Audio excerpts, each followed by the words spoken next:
She smiled when she handed me the box. Blue wrapping, silver ribbon. Cheap. Thoughtful, enough. Happy Father's Day, Dad. I peeled the paper off slowly, not because I was savoring it, because something inside me already knew. Socks. 2 pairs, $16.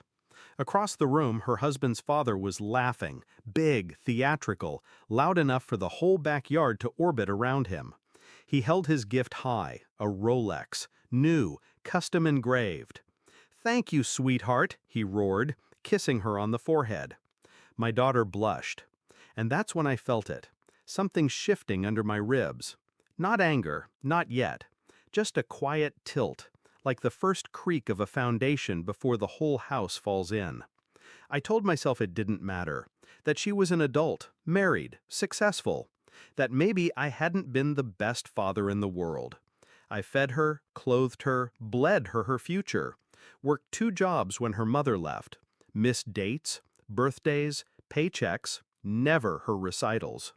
I taught her to drive, sat outside in the car all night when she had her first heartbreak, paid off her student loans behind her back. She never knew. I never needed her to.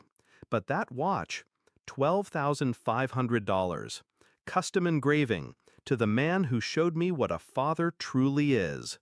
I read it when he passed it around. She didn't look at me when it reached my hands. Didn't need to.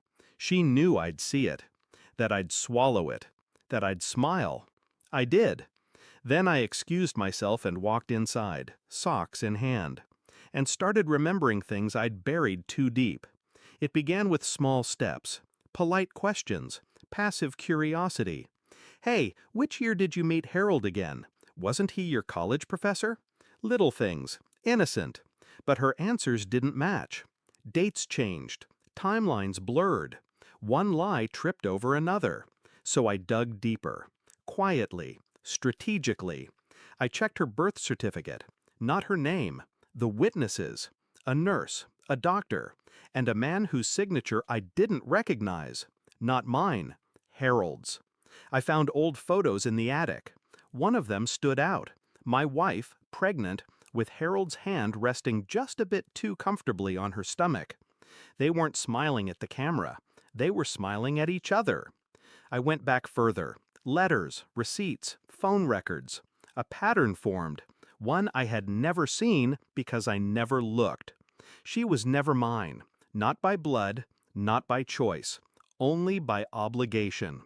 And suddenly, the socks made perfect sense. I paid for the test out of pocket, had to get her hair discreetly, told her it was for a memory scrapbook. She laughed and handed over a lock. It came back 2 weeks later. Probability of paternity, 0%. I sat with that number in silence. No tears, no yelling. Just recognition. She had chosen Harold the way her mother had, and I had chosen blindness. That Sunday, I invited them all for dinner. Her husband, Harold, even my ex-wife. She raised an eyebrow when I asked, but agreed. I served steaks, her favorite wine, and when dessert was finished, I slid a manila envelope across the table. "Thought you'd want this," I said. She opened it. Her hand stopped halfway through the first page. Harold leaned over to see. My ex-wife turned pale. No one spoke. Not even me. The silence did all the talking. I stood slowly, took the envelope back. She tried to say something. Her lips moved, but nothing came. "You gave him a Rolex," I said. My voice was calm, level.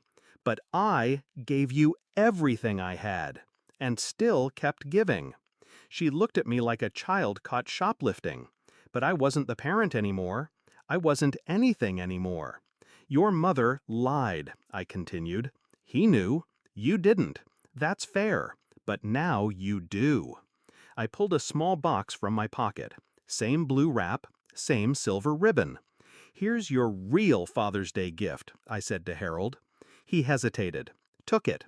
Inside, a receipt for the DNA test, and a bill, itemized, daycare, tuition, medical, rent, 18 years worth, $421,000.